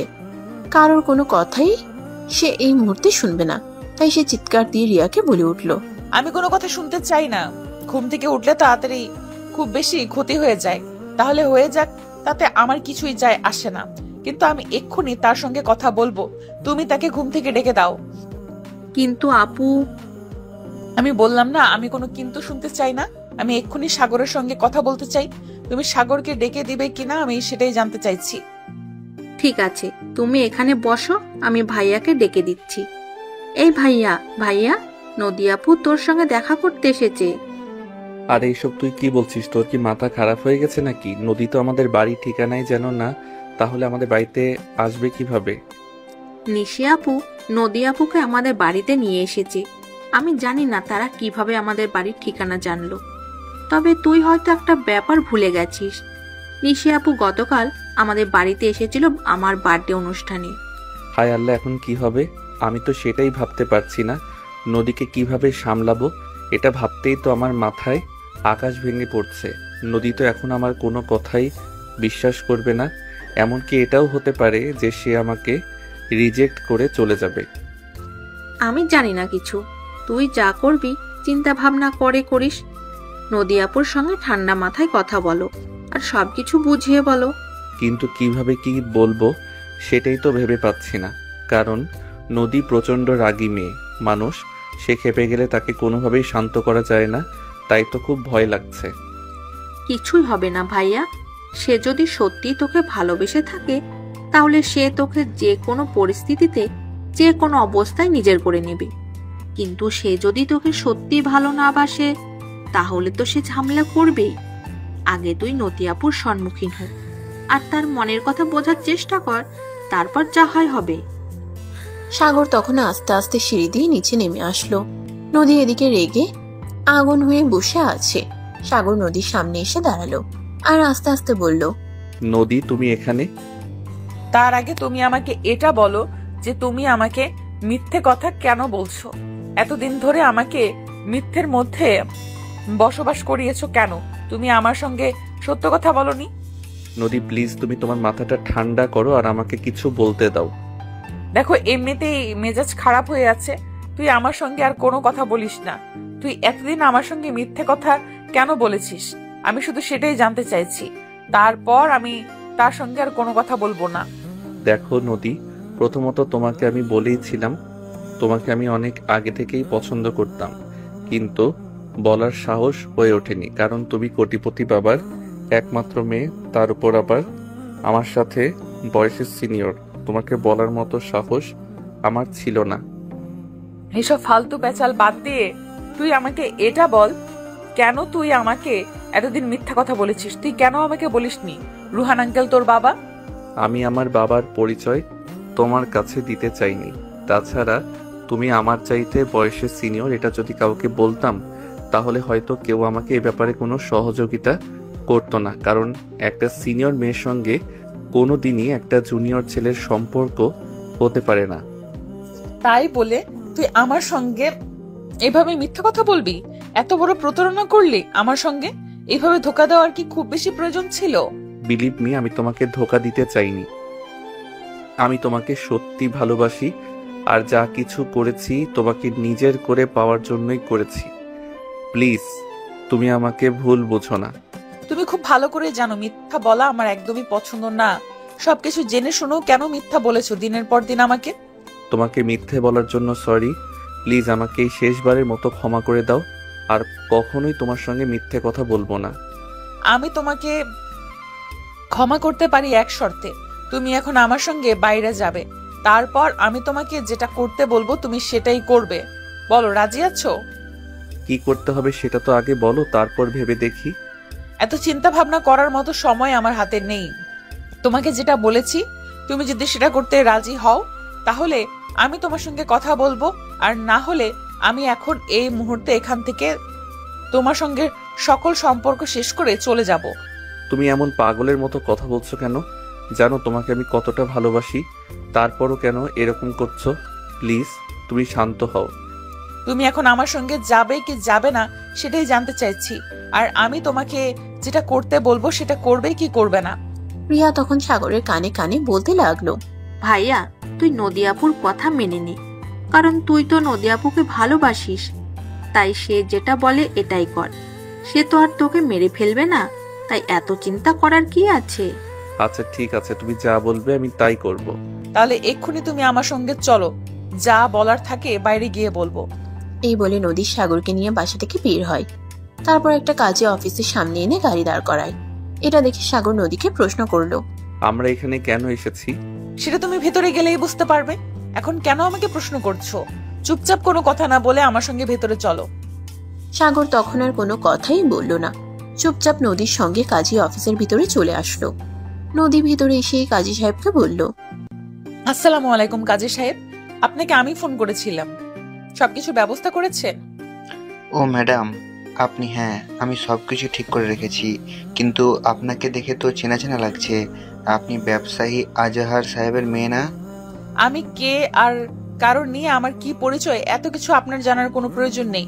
আমি আপনার এখানে যেটার জন্য এসেছি আপনি সেটাই করুন। হ্যাঁ ম্যাডাম, আমি আপনার সমস্ত কাগজপত্র রেডি করে রেখেছি, এখন শুধু আপনারা দুজনে সাইন করলেই হবে। নদী তখন কাজী সাহেবের হাত থেকে কাগজটা নিয়ে ওটাতে সাইন করে দিল, আর তারপর সাগরের দিকে তাকিয়ে বলল, এই নাও আমি সাইন করে দিয়েছি, এখন তুমি এখানে সাইন করে দাও, তাহলেই ঝামেলা মিটে যাবে। নদী এটা তো বিয়ের রেজিস্ট্রি পেপার। হ্যাঁ আমি কানা নই, আমি চোখে ঠিকঠাকই দেখতে পাই। আমি দেখতে পাচ্ছি যে একটা বিয়ের রেজিস্ট্রি পেপার, তাই আমি তোমাকে এখানে সাইন করতে বলেছি। নদী তুমি তো আমাকে বলনি যে তুমি আমাকে এখানে বিয়ে করতে নিয়ে এসেছো। তাছাড়া তুমি তোমার বাবার একমাত্র মেয়ে, আর আমিও আমার ফ্যামিলির বড় ছেলে। আমার ছোট একটা বোন আছে, বাবা মা আছে, তাদেরও তো অনুমতির প্রয়োজন আছে। কারোর কোনো অনুমতির প্রয়োজন নেই। তুমি আমাকে ভালোবাসো আর আমি তোমাকে ভালোবাসি। এখন তুমি এইটাতে সাইন করবে, এটাই তোমার ভালোবাসার প্রমাণ। তুমি যদি এইটাতে সাইন করতে না পারো তাহলে বুঝে নেব তুমি আমাকে একটুও ভালোবাসো না, আর আমাদের সম্পর্কে এখানেই সমাপ্তি হবে। এসব তুমি কি বলছো? তোমার কি মাথা খারাপ হয়ে গেছে নাকি? আমরা দুজন দুজনকে নিজেদের চাইতেও বেশি ভালোবাসি, তাহলে আমাদের সম্পর্কে সমাপ্তি হবে কেন? হ্যাঁ, সেটাই প্রমাণ নিতেই তো তোমাকে এখানে নিয়ে এসেছি। তুমি আমাকে ভালোবাসো কি বাসো না সেটার প্রমাণ আমি এখন এই মুহূর্তে নিতে চাই। তুমি যদি সত্যি আমাকে ভালোবাসো তাহলে এক্ষুনি রেজিস্ট্রি পেপারে সাইন করবে, আর যদি রেজিস্ট্রি পেপারে সাইন না করো তাহলে আমি বুঝে নেব যে তুমি কোনো দিনই আমাকে ভালোবাসোনি, আর এখানেই আমাদের সম্পর্কের সমাপ্তি হবে। কিন্তু নদী, এরকম করাটা কি একটু ঠিক হচ্ছে? দেখো, আমাদের ফ্যামিলি আছে, ওদেরও মতামতের ব্যাপার আছে। তার মানে তুমি আমায় ভালোবাসো না, তাই না? ঠিক আছে, আমার সঙ্গে সম্পর্ক রাখার কোনো প্রয়োজন নেই। যাও, তুমি তোমার ফ্যামিলি নিয়ে থাকো, আর আমিও চলে যাচ্ছি। কোনো দিন তোমার সঙ্গে আসবো না, আর ভালোবাসার দাবি নিয়ে কোনো দিন তুমি আমার সামনে দাঁড়াবে না। এই বলে নদী সেখান থেকে চলে যেতে চাইছিল, আর তখনই সাগর পেছন থেকে তার হাতটা ধরে ফেললো, আর তারপর বলতে লাগলো, আমি তোমায় সত্যি ভালোবাসি, আর ভালোবাসার প্রমাণ দিতে যদি তোমাকে এখন এই মুহূর্তে আমার বিয়ে করতে হয় তাহলে আমি তাই করব। কারণ আমার ভালোবাসা অতটাও ফেলনা নয় যে ছোট্ট একটা কথার জন্য আমি তোমাকে ছেড়ে চলে যাব। তাহলে বিয়ের রেজিস্ট্রির ব্যাপারে সাইন করতে তুমি এত সময় কেন নিচ্ছ? আমি তো তোমাকে বললাম তুমি যদি আমায় ভালোবাসো তাহলে এক্ষুনি তোমার আমাকে বিয়ে করতে হবে, আর তা না হলে তোমার সঙ্গে আমার কোনো সম্পর্ক রাখবো না। ঠিক আছে কাছে সাহেব, আপনি কাগজটা দিন, আমি সাইন করে দিচ্ছি। আমার ভালোবাসার মানুষকে পাওয়ার জন্য আমি সবকিছুই করতে পারি, আর ছোট্ট একটা কাগজে সাইন করতে পারবো না? এই বলে সাগর কাছে যাবে, হাত থেকে বিয়ের রেজিস্ট্রি পেপারে কাগজটা নিয়ে ওটাতে সাইন করে দিল, আর তারপর নদীকে বলল, এই যে দেখো, আমি বিয়ের রেজিস্ট্রির ব্যাপারে সাইন করে দিয়েছি। তো তুমি খুশি? এবার তো আর আমার ভালোবাসা ফেলনা এমনটা বলতে পারবে না। ঠিক আছে, এখন তুমি আমাকে নিয়ে তোমাদের বাড়িতে চলো। কিন্তু বাড়িতে গিয়ে সবাইকে কি বলবো এটা সবাই অ্যাকসেপ্ট করতে পারবে না। তোমাকে কিছুই করতে হবে না, সবাই অ্যাকসেপ্ট করতে পারবে কি পারবে না সেটা আমি ভেবে নিব। তুমি এখন আমার সঙ্গে চলো। এই বলে নদী কোনো কথা না বলে সাগরের হাত ধরে টানতে টানতে গাড়িতে নিয়ে এসে বসালো, আর তারপর ও নিজেই গাড়ি ড্রাইভ করতে লাগলো। কিছুক্ষণের মধ্যে তারা সাগরের বাড়িতে পৌঁছে গেল।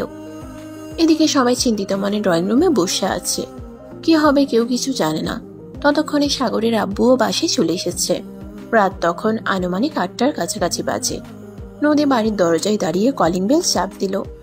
কিছুক্ষণের মধ্যেই সাগরের আম্মু এসে দরজা খুলে দিল, আর তাদের দুজনকে একসঙ্গে দেখে তিনি বললেন, কি ব্যাপার, তোমরা কোথায় গিয়েছিলে? আমি তো তোমাদের এখানে অনেক টেনশন করছিলাম। এতক্ষণ তোমরা কোথায় ছিলে? নদী তখন কোনো কথা না বলে সোজা সাগরের আম্মুকে সালাম করে, তারপর সাগরের আব্বুর দিকে এগিয়ে যেতে থাকলো। তখনই সাগরের আব্বু ওখানে দাঁড়িয়ে থেকেই বলল, এই মেয়ে, তোমাকে কোনো কিছু জিজ্ঞাসা করা হয়েছে, তুমি কোনো কিছুর উত্তর না দিয়ে এভাবে আমার বউকে সালাম করে তারপর আবার আমার দিকে এগিয়ে আসছে কেন? নদী তখনও কোনো কথা না বলে সাগরের আব্বুকে সালাম করলো, আর তারপর সোজা হয়ে দাঁড়িয়ে বলল, জি শ্বশুর আব্বু, আপনি কি যেন বলছিলেন? আমি শুনতে পাইনি, আবার বলেন। আর এই মেয়ে, তুমি শ্বশুর আব্বু কাকে বলছো? কেমন শ্বশুর আব্বু? আপনাকে বলছি, দেখুন, আপনি মেনে নিবেন কি নিবেন না সেটা আপনার ব্যক্তিগত ব্যাপার, কিন্তু এটাই সত্য যে আমি আপনার ছেলেকে বিয়ে করেছি, আর এই মাত্রই আমরা কাজী অফিস থেকে বিয়ের কাজ শেষ করে সোজা এখানে চলে এসেছি। এখন বাড়িতে জায়গা দেবেন কি দেবেন না সেটা আপনার ব্যাপার। এগুলো কোন ধরনের কথা? তুমি কি মগের মূল্য পেয়েছো নাকি? হুট করে কথা থেকে এসে বললে তুমি আমার ছেলেকে বিয়ে করেছো, আর এটা আমাকে মেনে নিতে হবে। আমি এই বিয়ে মানি না। আমি আমার ছেলেকে আমার পছন্দ মতো মেয়েকে বিয়ে করাবো। তাছাড়া কে তুমি? কি তোমার পরিচয়? তোমার পরিচয় সম্পর্কে আমি অবগত নই, তাই অজানা একটা মেয়েকে আমি আমার বাড়ির পুত্রবধূ হিসাবে মেনে নিতে পারি না। পরিচয়টাই যদি বাড়ির বউ হওয়ার জন্য মুখ্য বিষয় হয় তাহলে আপনার কাছে আমি আমার পরিচয় দিতে বাধ্য নই।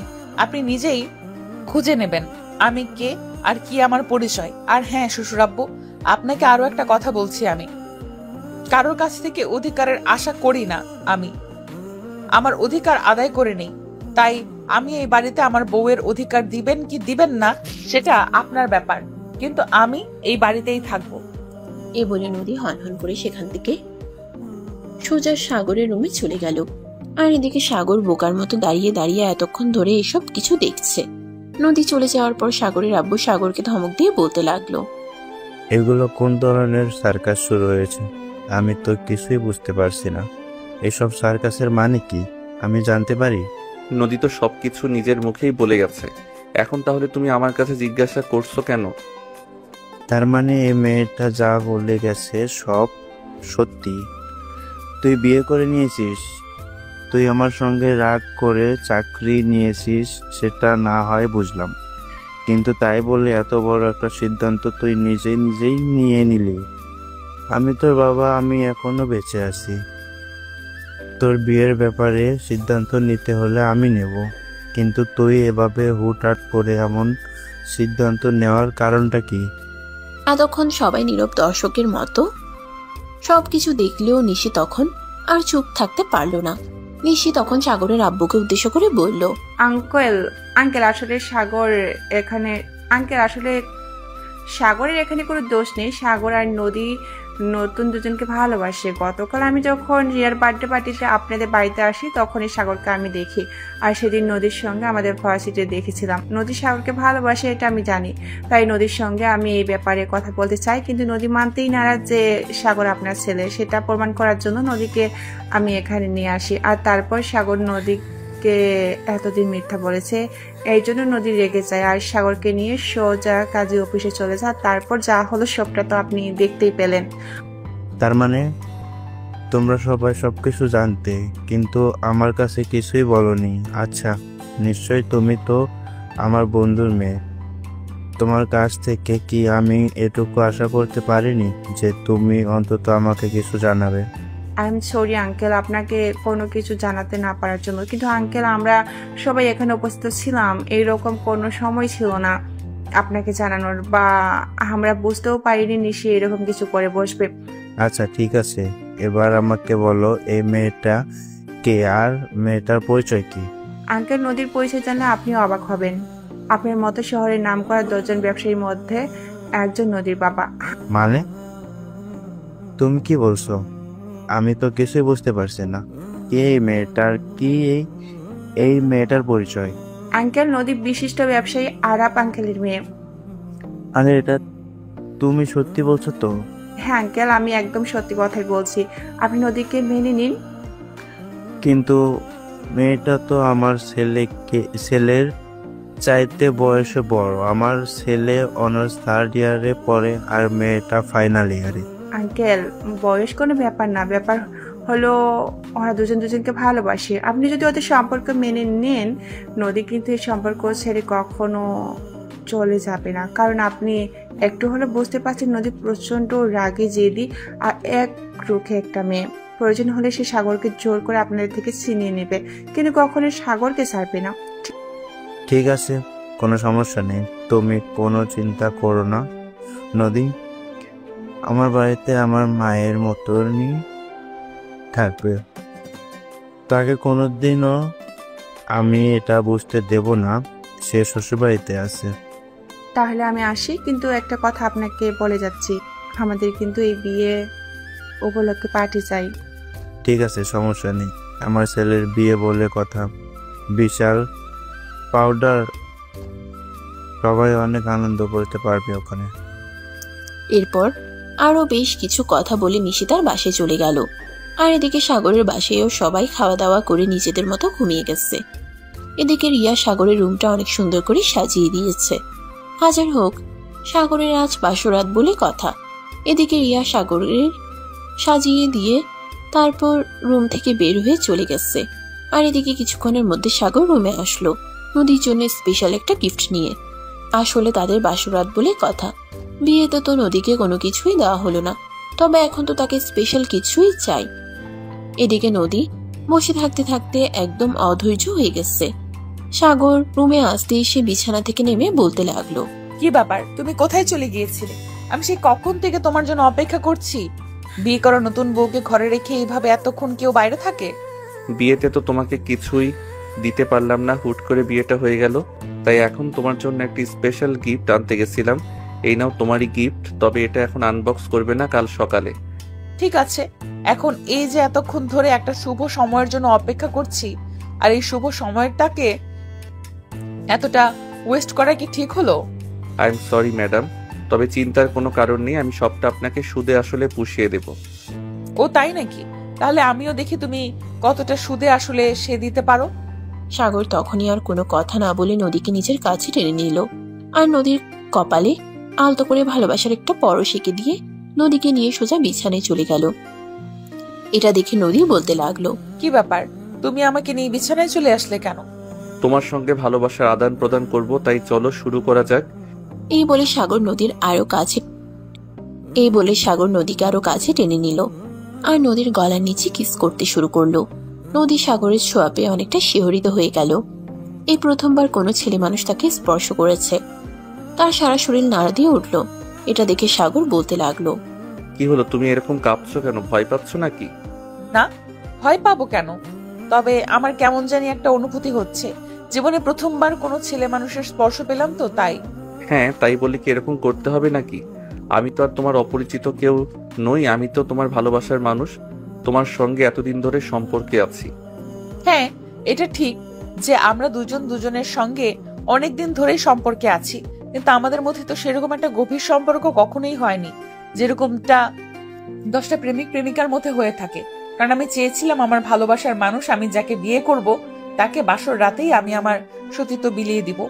সত্যি তোমার মতো প্রেমিকা যেন আমার মতো প্রত্যেকটা প্রেমিক পায়, যে তার স্বামীর বুকে হাত রেখে বলতে পারবে, তুমি আমার জীবনের প্রথম পুরুষ।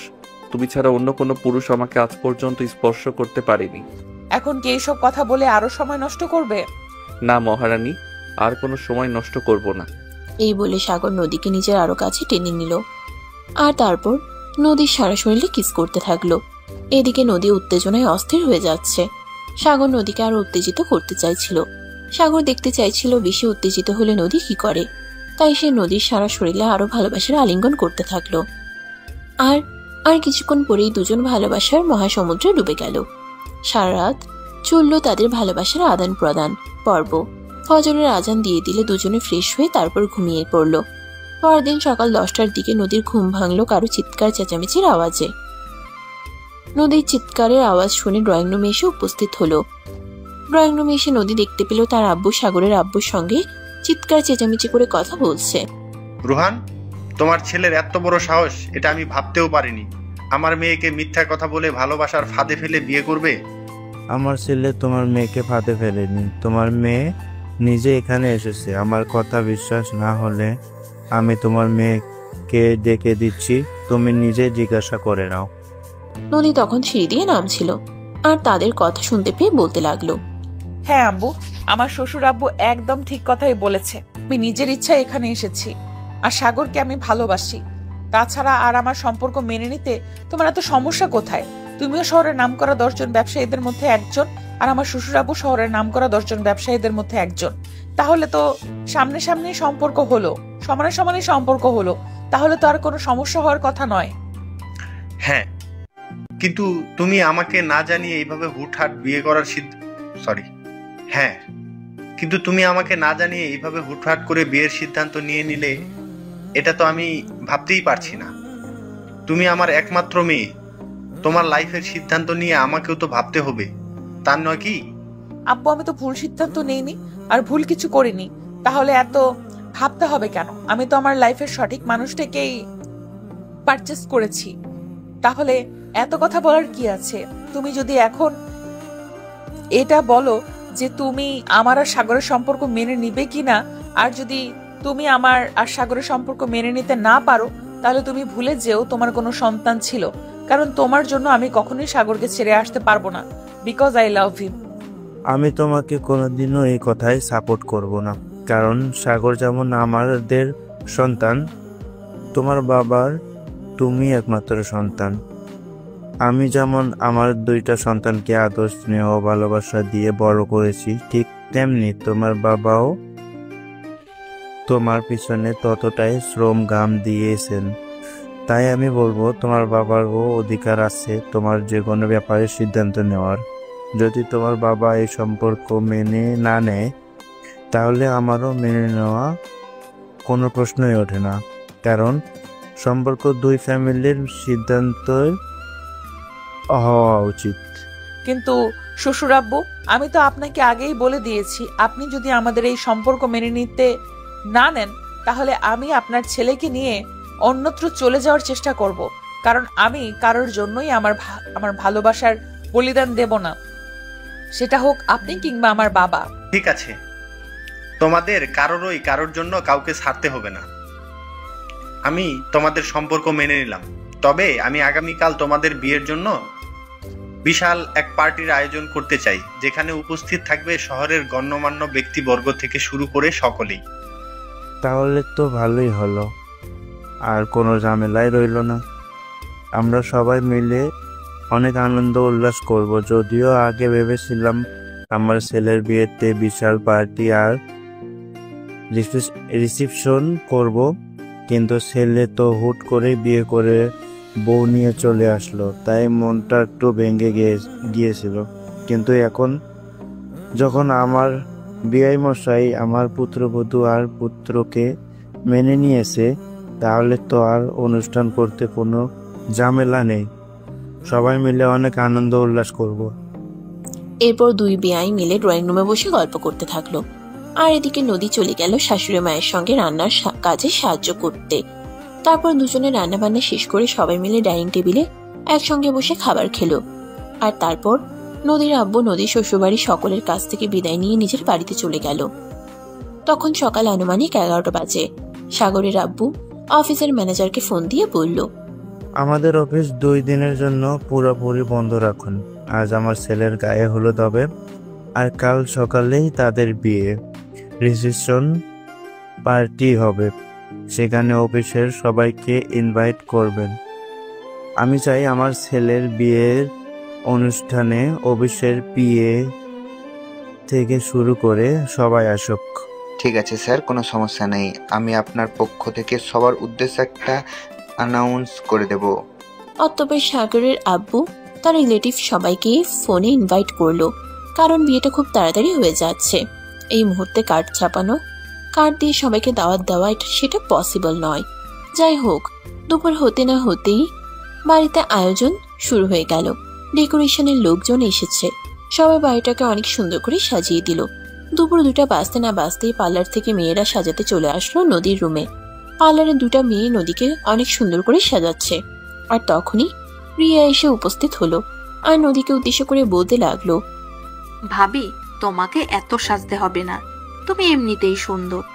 আমার ভাইয়া তোমাকে এমনিতেই নরমালি থেকে ক্রাশ খেয়ে প্রেম করে বিয়ে করে বাড়িতে নিয়ে চলে আসলো, আর এখন যদি তুমি এভাবে সাজো তাহলে তো আমার ভাইয়া পুরো পাগল হয়ে পাবনায় চলে যাবে। না গো ননদিনী, সেরকমটা হবে না। আমি তোমার ভাইকে আমাকে ছেড়ে কোথাও যেতে দেব না।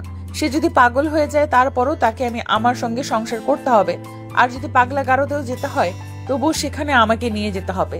সে একা একা কোথাও যেতে পারবে না, তাই চিন্তার কোনো কারণ নেই। সত্যি ভাবি, তোমার ভালোবাসার জোর আছে বলতে হয়, তা না হলে কেউ এত কনফিডেন্টলি কথা বলতে পারে না। যাই হোক, সাজুগুজু কি তুমি একাই করবে না আমাকেও একটু করতে দেবে? আরে এটা তুমি কেমন কথা বলছো ননদিনী? তুমি আমার 10টা না 5টা না একটা মাত্র আদরের ননদিনী, আমার বিয়েতে যদি তুমি সাজগোজ না করো তাহলে কি করে হয় নাকি? এই তো আমার সাজগোজ প্রায় হয়ে এসেছে, আর 5 মিনিট লাগবে, তারপর ওরা তোমায় সাজিয়ে দেবে ঠিক যেইভাবে আমায় সাজিয়েছে। আর এই যে সময়ের অভাবে তোমাকে বলাই হয়নি, এখানে তোমার জন্য ড্রেস রাখা আছে। আমার জন্য তুমি ড্রেস পছন্দ করে এনেছো? সেটা তুমি আমাকে আরো আগে বললে না কেন? আমি তো আমার জন্য অনলাইনে ড্রেস অর্ডার করেছি, এই তো সবে মাত্র ডেলিভারি বয় দিয়ে গেল। আই এম সরি, আমি বলতে ভুলে গেছিলাম। যাই হোক, সমস্যা নেই, ওটা রেখে দাও, ওটা অন্য কোনো বিয়ের দাওয়াতে গেলে পরবে।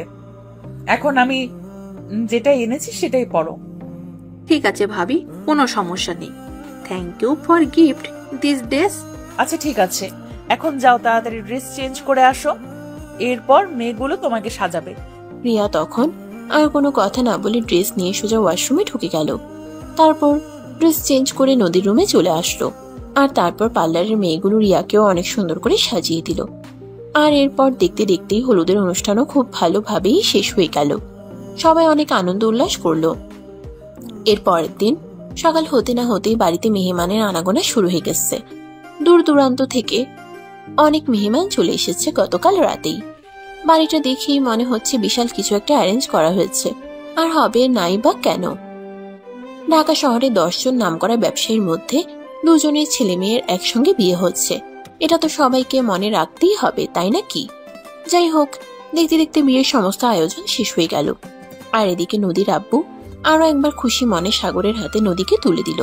আর তারপর নদীর শ্বশুর বাড়ি থেকে বিদায় নিয়ে নিজের বাড়িতে চলে গেল। আর এদিকে সাগরের আব্বু বিয়ের সমস্ত নিয়ম যখন মানা হয়েছে, তখন আরো একটি নিয়ম মানা হোক, তাই তিনি আবারও ছেলের জন্য ডেকোরেশনের লোক দিয়ে বাসর ঘর সাজানোর ব্যবস্থা করেন। গতকাল তো খুব সিম্পল ভাবে সাজানো হয়েছিল, কিন্তু আজ সারাটা ঘর গোলাপের পাপড়ি দিয়ে সাজানো হয়েছে। সারাটা বাড়ি ফুলের গন্ধে মোমো করছে। আর এদিকে নদী তার শ্বশুর শাশুড়ির সঙ্গে বসে গল্প করছিল। তখন রিয়া এসে খবর দিল, ভাবি, তোমাদের জন্য বাসর ঘর সাজানো হয়ে গেছে, তুমি আমার সঙ্গে চলে এসো, ভাইয়া ওয়েট করছে তোমার জন্য। আরে বাবা, সবে মাত্র রাত 11টা বাজে, আর কিছুক্ষণ বৌমা থাকুক আমাদের সঙ্গে। তোমার সঙ্গে গল্প করতে বেশ ভালোই লাগছে। কিন্তু আপু, সেটা বললে তো হবে না, তোমার ছেলে ওদিকে তোমার বৌমার জন্য অপেক্ষা করছে। এখন যদি তোমার বৌমা এখানে বেশি সময় তোমাদের সঙ্গে কথা বলে, তাহলে আবার তোমার ছেলে রেখে যাবে, আর তোমার ছেলে রেখে গেলে কি হবে সেটা তো ভাবতেই পারো। হ্যাঁ, সেটা আবার তোকে বলতে হবে নাকি? আমার ছেলের ক্যারেক্টার সম্পর্কে তো আমার চাইতে ভালো কেউ জানে না। আচ্ছা ঠিক আছে বৌমা, তুমি রিয়ার সঙ্গে চলে যাও। কাল সারাদিন তোমার সঙ্গে বসে বসে গল্প করব। সত্যি অনেকদিন পর মনের কথা খুলে বলার জন্য একটা মানুষ পেয়েছি। ঠিক আছে আপু, আজ তাহলে আমি আসি। আসসালামু আলাইকুম এন্ড গুড নাইট। ওয়ালাইকুম আসসালাম, সেম টু ইউ। এরপর নদী আর কোনো কথা না বলে তার শ্বশুর শাশুড়ির কাছ থেকে বিদায় নিয়ে রিয়ার সঙ্গে রুমে চলে আসলো। আর এদিকে রিয়া নদীকে তার রুম পর্যন্ত পৌঁছে দিচ্ছিল। সাগর তখন রুমের দরজায় দাঁড়িয়েছিল। রিয়া নদীকে নিয়ে যে রুমের ভিতরে প্রবেশ করতে যাবে, তখনই সাগর রিয়াকে উদ্দেশ্য করে বলল, কিরে, তুই কেন রেগে আসছিস? ভাবিকে তোর রুমে দিয়ে যেতে এলাম, দেরি হলে তো আবার তুই বকাবকি করবি, ঝড়কা বা দিয়ে দিবি, তাই তোর বউকে আগে ভাগেই তোর কাছে দিয়ে গেলাম। হ্যাঁ, সেটা ভালো কথা, কিন্তু তুই রুমে আসছিস কেন? আমি তো তোকে রুমে আসতে বলিনি। আমি শুধু তোকে বলেছিলাম আমার বউকে আমার রুম পর্যন্ত দিয়ে যেতে। ওরে বাবারে বাবা, এমন ভাবে কথা বলছিস যেন বউ না পেয়ে 7 রাজার ধন পেয়েছিস। আচ্ছা ঠিক আছে, এই নে তোর বউ, তোর বউ নিয়ে তুই রুমে চলে যা, আমি আর তোর রুমে কখনোই আসবো না। আর একটা কথা, কখনো কিন্তু কোনো ঝামেলায় পড়লে আমাকে ডাকবি না, এটা তোকে বলে গেলাম। কারণ তুই আজ আমার সঙ্গে যে ব্যবহার করেছিস, তারপর কিন্তু আর কোনো বিপদে পড়লে কখনোই আমাকে পাবি না।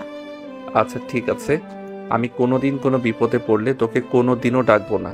এখন অন্তত দয়া করে এখান থেকে কেটে পড়।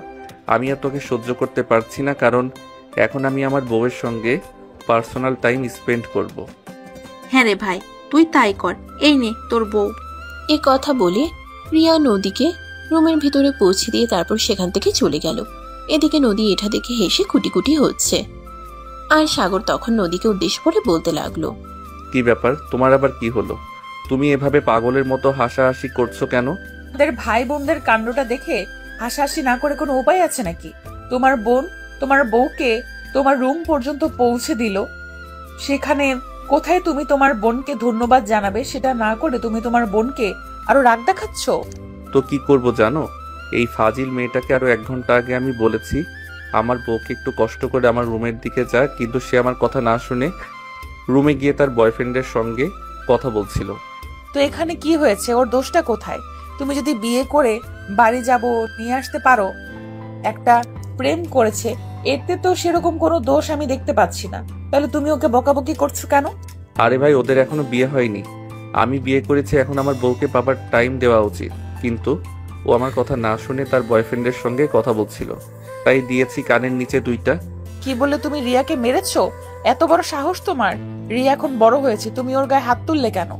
আরে বউ, এত সিরিয়াস হওয়ার কিছুই নেই। আমাদের ভাই বোনের মধ্যে এগুলো চলতেই থাকে, এগুলো আমাদের মধ্যে নর্মাল বিষয়, এটা নিয়ে এত উত্তেজিত হওয়ার কিছুই নেই। নদী তখন একটু শান্ত হয়ে তারপর সাগরকে বলতে লাগলো, আচ্ছা ঠিক আছে, কোনো সমস্যা নেই, তোমাদের যা ইচ্ছে তোমরা তাই করো, কিন্তু এখন বলো এত তাড়াহুড়ো করে ডেকে আনার কারণটা কি? ওরে বাবারে বাবা, মানুষ একবার বাসর করতে পারে না, আর আমি 2বার বাসর ঘরের সুযোগ পাচ্ছি, তাহলে তাড়াহুড়ো করবো না তো লেট করবো নাকি? ও, এটা তোমার মনেই ছিল না?